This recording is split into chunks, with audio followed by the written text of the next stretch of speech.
سيقول السفهاء من الناس ما ولاهم عن قبلتهم التي كانوا عليها قل لله المشرق والمغرب يهدي من يشاء إلى صراط مستقيم وكذلك جعلناكم أمة وسطا لتكونوا شهداء على الناس ويكون الرسول عليكم شهيدا وما جعلنا القبلة التي كنت عليها إلا لنعلم من يتبع الرسول ممن ينقلب على عقبيه وإن كانت لكبيرة إلا على الذين هدى الله وما كان الله ليضيع إيمانكم إن الله بالناس لرؤوف رحيم قد نرى تقلب وجهك في السماء فلنولينك قبلة ترضاها فول وجهك شطر المسجد الحرام وحيث ما كنتم فولوا وجوهكم شطره وإن الذين أوتوا الكتاب ليعلمون أنه الحق من ربهم وما الله بغافل عما يعملون ولئن أتيت الذين أوتوا الكتاب بكل آية ما تبعوا قبلتك وما أنت بتابع قبلتهم وما بعضهم بتابع قبلة بعض ولئن اتبعت أهواءهم من بعد ما جاءك من العلم إنك إذا لمن الظالمين الذين آتيناهم الكتاب يعرفونه كما يعرفون أبناءهم وإن فريقا منهم ليكتمون الحق وهم يعلمون الحق من ربك فلا تكونن من الممترين ولكل وجهة هو موليها فاستبقوا الخيرات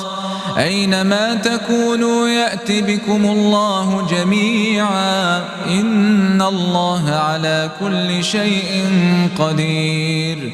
ومن حيث خرجت فول وجهك شطر المسجد الحرام وإنه للحق من ربك وما الله بغافل عما تعملون ومن حيث خرجت فول وجهك شطر المسجد الحرام وحيث ما كنتم فولوا وجوهكم شطره لئلا يكون للناس عليكم حجة إلا الذين ظلموا منهم فلا تخشوهم واخشوني ولأتم نعمتي عليكم ولعلكم تهتدون كما أرسلنا فيكم رسولا منكم يتلو عليكم آياتنا ويزكيكم ويعلمكم الكتاب والحكمة ويعلمكم ما لم تكونوا تعلمون فاذكروني أذكركم واشكروا لي ولا تكفرون يا أيها الذين آمنوا استعينوا بالصبر والصلاة إن الله مع الصابرين ولا تقولوا لمن يقتل في سبيل الله أموات بل أحياء ولكن لا تشعرون ولنبلونكم بشيء من الخوف والجوع ونقص من الأموال والأنفس والثمرات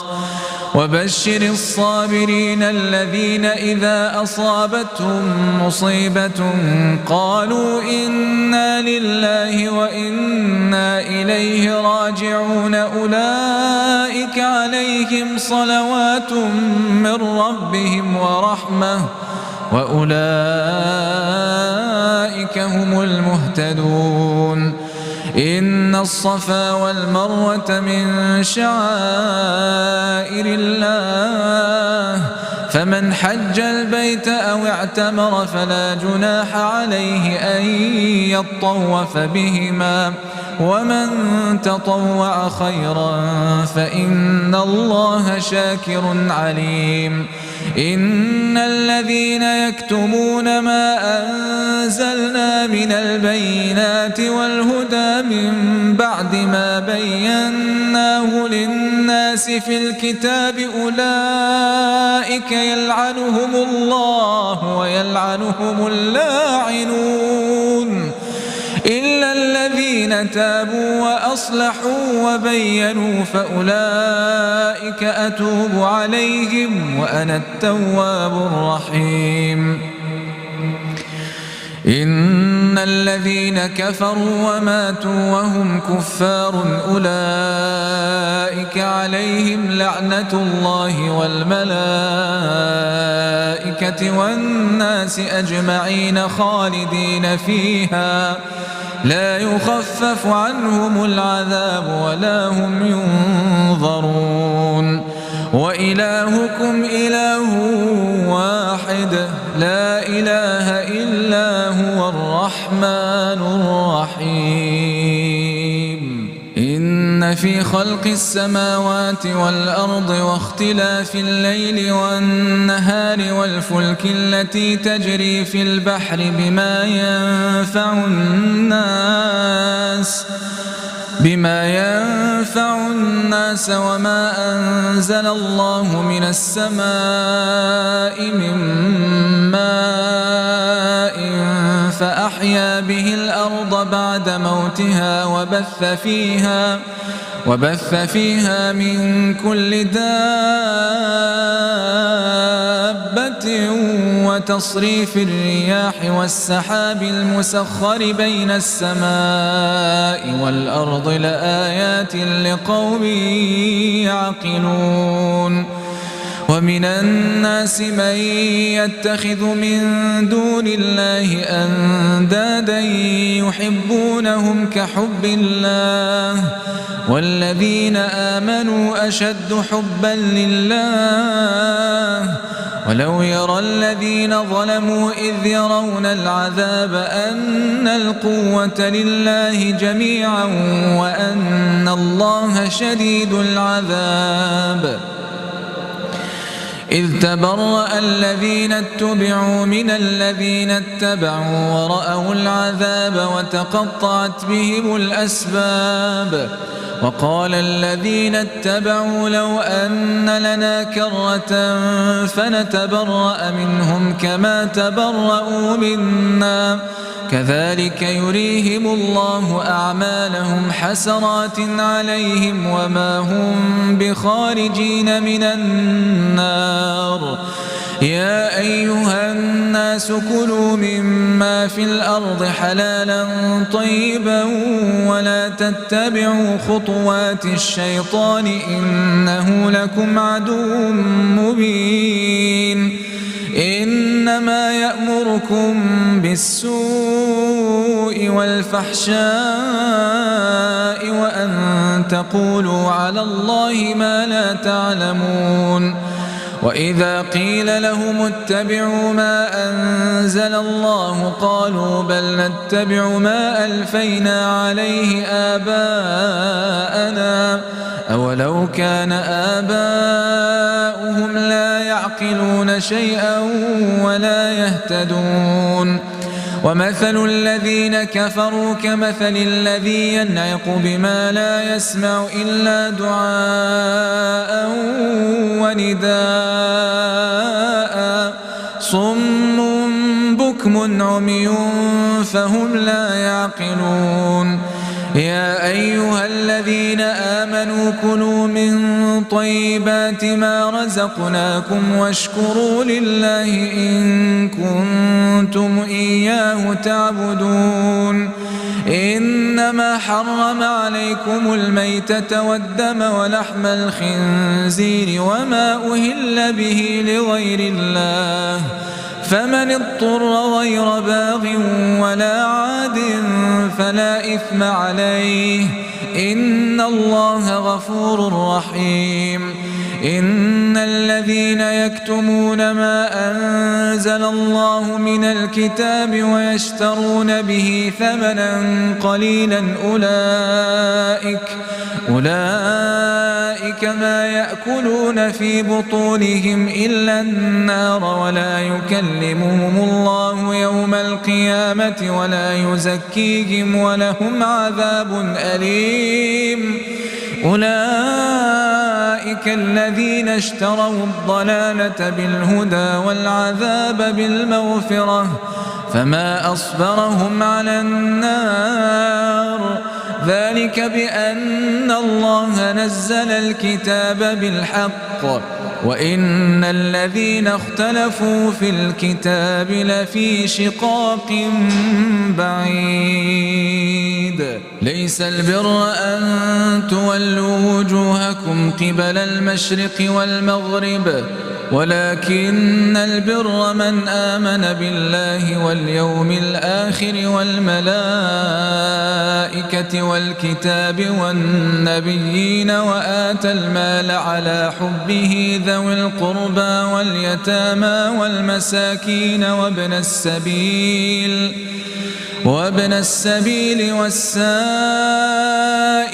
وفي الرقاب وأقام الصلاة وآتى الزكاة والموفون بعهدهم إذا عاهدوا والصابرين في البأساء والضراء وحين البأس أولئك الذين صدقوا وأولئك هم المتقون يا أيها الذين آمنوا كتب عليكم القصاص في القتلى الحر بالحر والعبد بالعبد والأنثى بالأنثى فمن عفي له من أخيه شيء فاتباع بالمعروف وأداء إليه بإحسان ذلك تخفيف من ربكم ورحمة فمن اعتدى بعد ذلك فله عذاب أليم ولكم في القصاص حياة يا أولي الألباب لعلكم تتقون كتب عليكم إذا حضر أحدكم الموت إن ترك خيرا الوصية للوالدين والأقربين بالمعروف حقا على المتقين فمن بدله بعدما سمعه فإنما إثمه على الذين يبدلونه إن الله سميع عليم فمن خاف من موص جنفا أو إثما فأصلح بينهم فلا إثم عليه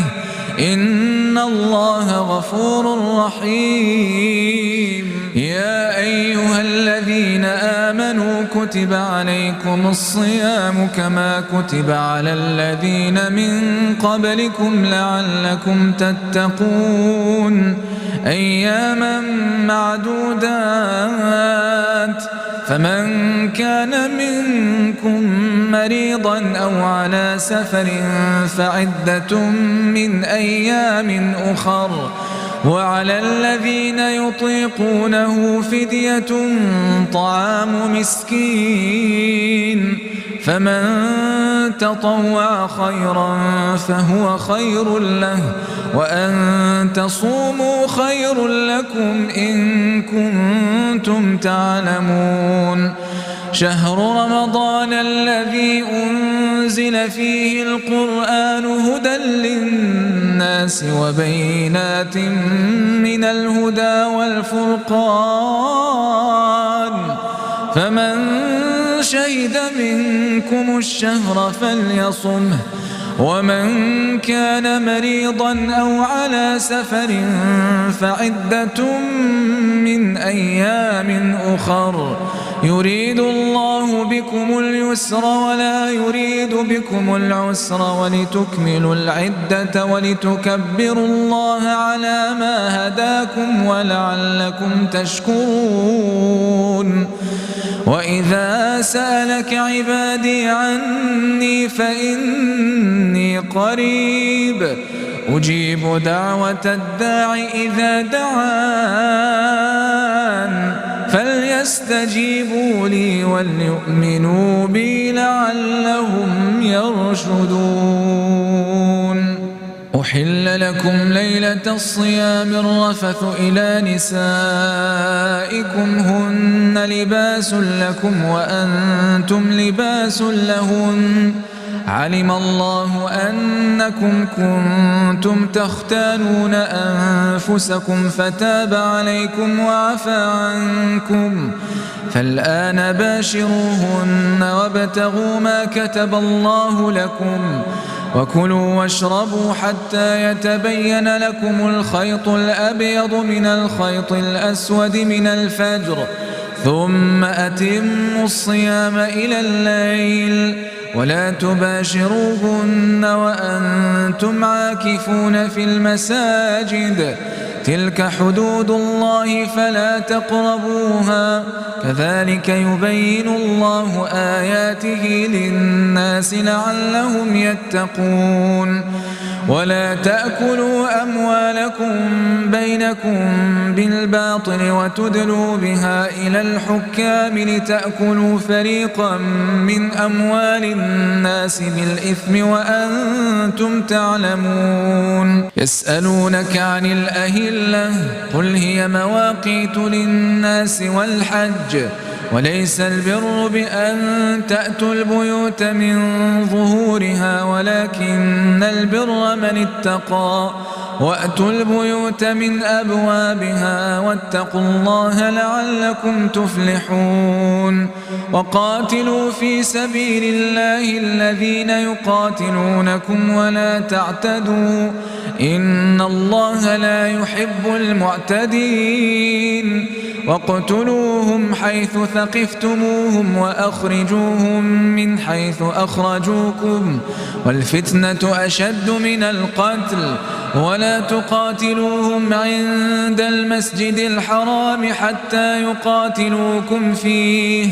فإن قاتلوكم فاقتلوهم كذلك جزاء الكافرين فإن انتهوا فإن الله غفور رحيم. وقاتلوهم حتى لا تكون فتنة ويكون الدين لله فإن انتهوا فلا عدوان إلا على الظالمين. الشهر الحرام بالشهر الحرام والحرمات قصاص فمن اعتدى عليكم فاعتدوا عليه بمثل ما اعتدى عليكم واتقوا الله واعلموا أن الله مع المتقين. وأنفقوا في سبيل الله ولا تلقوا بأيديكم إلى التهلكة وأحسنوا إن الله يحب المحسنين. وأتموا الحج والعمرة لله فإن أحصرتم فما استيسر من الهدي ولا تحلقوا رؤوسكم حتى يبلغ الهدي محله فمن كان منكم مريضا أو به أذى من رأسه ففدية من صيام أو صدقة أو نسك فإذا أمنتم فمن تمتع بالعمرة إلى الحج فما استيسر من الهدي فمن لم يجد فصيام 3 أيام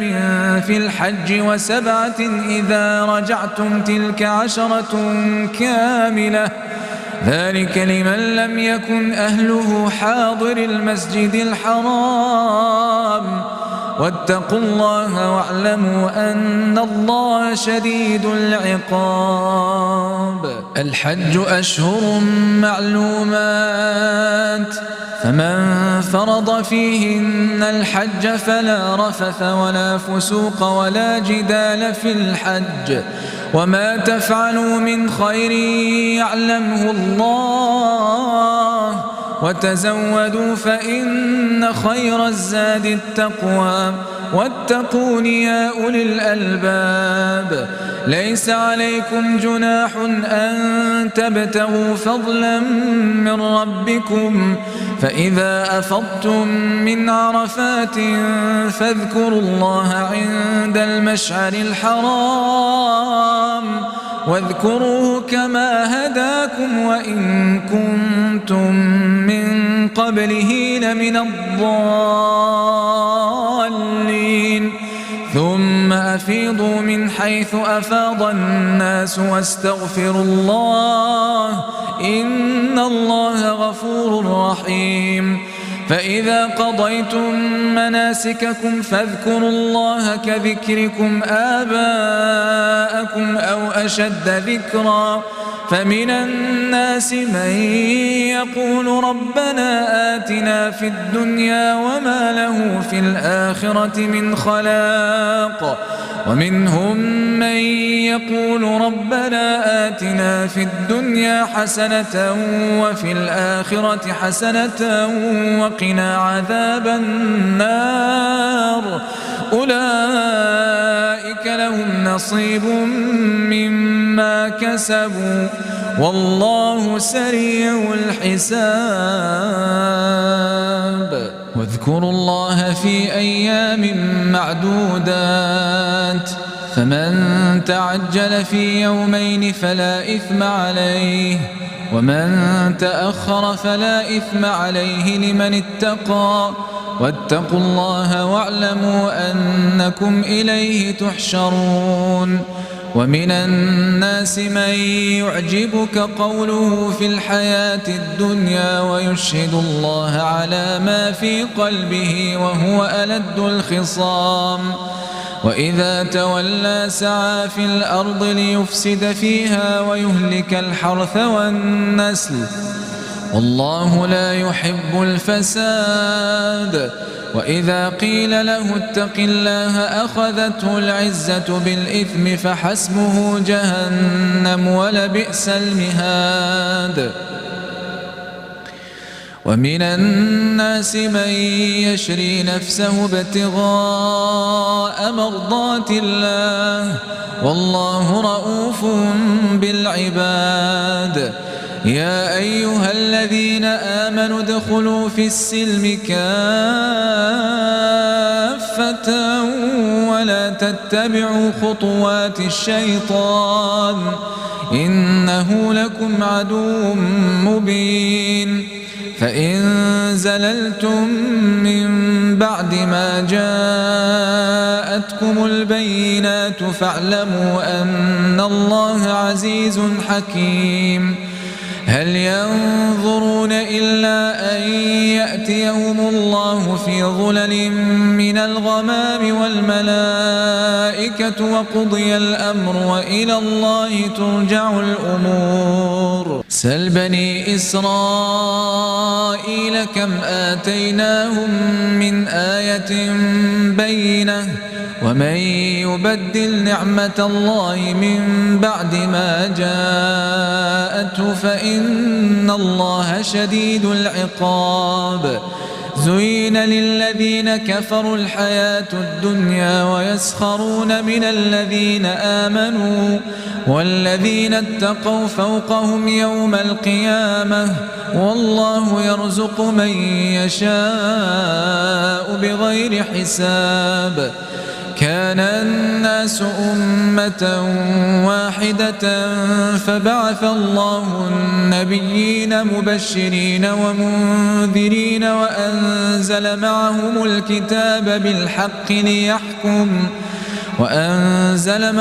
الكتاب بالحق ليحكم بين الناس فيما اختلفوا فيه وما اختلف فيه إلا الذين أوتوه من بعد ما جاءتهم البينات بغيا بينهم فهدى الله الذين آمنوا لما اختلفوا فيه من الحق بإذنه والله يهدي من يشاء إلى صراط مستقيم. أم حسبتم أن تدخلوا الجنة ولما يأتكم مثل الذين خلوا من قبلكم مستهم البأساء والضراء وزلزلوا حتى يقول الرسول والذين آمنوا معه متى نصر الله ألا إن نصر الله قريب. يسألونك ماذا ينفقون قل ما أنفقتم من خير فللوالدين والأقربين واليتامى والمساكين وابن السبيل وما تفعلوا من خير فإن الله به عليم. كتب عليكم القتال وهو كره لكم وعسى أن تكرهوا شيئا وهو خير لكم وعسى أن تحبوا شيئا وهو شر لكم والله يعلم وأنتم لا تعلمون. يسألونك عن الشهر الحرام قتال فيه قل قتال فيه كبير وصد عن سبيل الله وكفر به والمسجد الحرام وإخراج أهله منه أكبر عند الله والفتنة أكبر من القتل ولا يزالون يقاتلونكم حتى يردوكم عن دينكم إن استطاعوا ومن يرتدد منكم عن دينه فيمت وهو كافر فأولئك حبطت أعمالهم في الدنيا والآخرة وأولئك أصحاب النار هم فيها خالدون. إن الذين آمنوا والذين هاجروا وجاهدوا في سبيل الله أولئك يرجون رحمة الله والله غفور رحيم. يسألونك عن الخمر والميسر قل فيهما إثم كبير ومنافع للناس وإثمهما أكبر من نفعهما ويسألونك ماذا ينفقون قل العفو كذلك يبين الله لكم الآيات لعلكم تتفكرون في الدنيا والآخرة. ويسألونك عن اليتامى قل إصلاح لهم خير وإن تخالطوهم فإخوانكم والله يعلم المفسد من المصلح ولو شاء الله لأعنتكم إن الله عزيز حكيم. ولا تنكحوا المشركات حتى يؤمن ولأمة مؤمنة خير من مشركة ولو أعجبتكم ولا تنكحوا المشركين حتى يؤمنوا ولعبد مؤمن خير من مشرك ولو أعجبكم أولئك يدعون إلى النار والله يدعو إلى الجنة والمغفرة بإذنه ويبين آياته للناس لعلهم يتذكرون. ويسألونك عن المحيض قل هو أذى فاعتزلوا النساء في المحيض ولا تقربوهن حتى يطهرن فإذا تطهرن فأتوهن من حيث أمركم الله إن الله يحب التوابين ويحب المتطهرين. نساؤكم حرث لكم فأتوا حرثكم أنى شئتم وقدموا لأنفسكم واتقوا الله واعلموا أنكم ملاقوه وبشر المؤمنين. ولا تجعلوا الله عرضة لأيمانكم أن تبروا وتتقوا وتصلحوا بين الناس والله سميع عليم. لا يؤاخذكم الله باللغو في أيمانكم ولكن يؤاخذكم بما كسبت قلوبكم والله غفور حليم. للذين يؤلون من نسائهم تربص 4 أشهر فإن فاءوا فإن الله غفور رحيم. وإن عزموا الطلاق فإن الله سميع عليم. والمطلقات يتربصن بأنفسهن 3 قروء ولا يحل لهن أن يكتمن ما خلق الله في أرحامهن إن كن يؤمن بالله واليوم الآخر وبعولتهن أحق بردهن في ذلك إن أرادوا إصلاحا ولهن مثل الذي عليهن بالمعروف وللرجال عليهن درجة والله عزيز حكيم. الطلاق 2 فإمساك بمعروف أو تسريح بإحسان ولا يحل لكم أن تأخذوا مما آتيتموهن شيئا إلا أن يخافا ألا يقيما حدود الله فإن خفتم ألا يقيما حدود الله فلا جناح عليهما فيما افتدت به تلك حدود الله فلا تعتدوها ومن يتعد حدود الله فأولئك هم الظالمون. فإن طلقها فلا تحل له من بعد حتى تنكح زوجا غيره فإن طلقها فلا جناح عليهما أن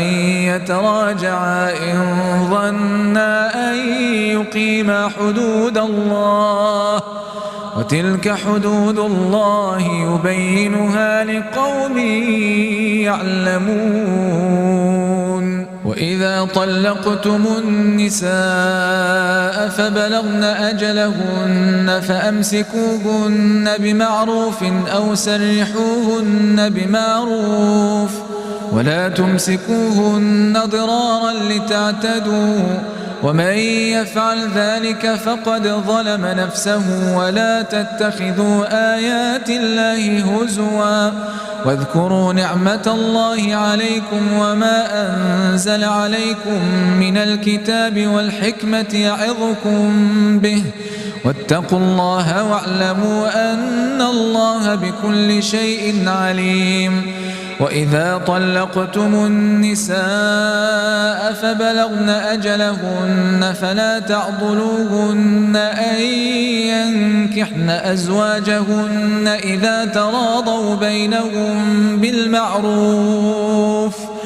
ذلك يوعظ به من كان منكم يؤمن بالله واليوم الآخر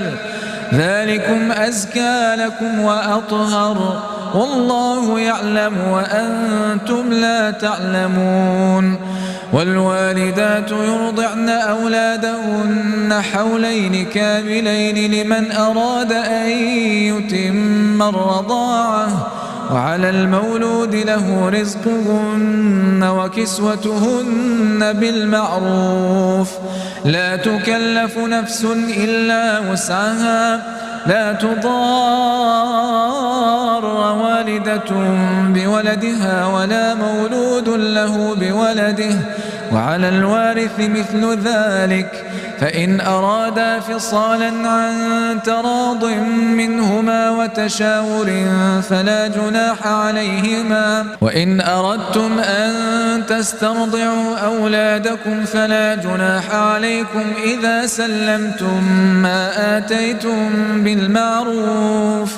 واتقوا الله واعلموا أن الله بما تعملون بصير. والذين يتوفون منكم ويذرون أزواجا يتربصن بأنفسهن 4 أشهر وعشرا فإذا بلغن أجلهن فلا جناح عليكم فيما فعلن في أنفسهن بالمعروف والله بما تعملون خبير. ولا جناح عليكم فيما عرضتم به من خطبة النساء أو أكننتم في أنفسكم علم الله أنكم ستذكرونهن ولكن لا تواعدوهن سرا إلا أن تقولوا قولا معروفا ولا تعزموا عقدة النكاح حتى يبلغ الكتاب أجله واعلموا أن الله يعلم ما في أنفسكم فاحذروه واعلموا أن الله غفور حليم. لا جناح عليكم إن طلقتم النساء ما لم تمسوهن أو تفرضوا لهن فريضة ومتعوهن على الموسع قدره وعلى المقتر قدره متاعا بالمعروف حقا على المحسنين. وإن طلقتموهن من قبل أن تمسوهن وقد فرضتم لهن فريضة فنصف ما فرضتم إلا أن يعفون أو يعفو الذي بيده عقدة النكاح وأن تعفوا أقرب للتقوى ولا تنسوا الفضل بينكم إن الله بما تعملون بصير. حافظوا على الصلوات والصلاة الوسطى وقوموا لله قانتين. فإن خفتم فرجالا أو ركبانا فإذا أمنتم فاذكروا الله كما علمكم ما لم تكونوا تعلمون. والذين يتوفون منكم ويذرون أزواجا وصية لأزواجهم متاعا إلى الحول غير إخراج فإن خرجن فلا جناح عليكم فيما فعلن في أنفسهن من معروف والله عزيز حكيم. وللمطلقات متاع بالمعروف حقا على المتقين كذلك يبين الله لكم آياته لعلكم تعقلون. ألم تر إلى الذين خرجوا من ديارهم وهم ألوف حذر الموت فقال لهم الله موتوا ثم أحياهم إن الله لذو فضل على الناس ولكن أكثر الناس لا يشكرون. وقاتلوا في سبيل الله واعلموا أن الله سميع عليم. من ذا الذي يقرض الله قرضا حسنا فيضاعفه له أضعافا كثيرة والله يقبض ويبسط وإليه ترجعون. ألم تر إلى الملأ من بني إسرائيل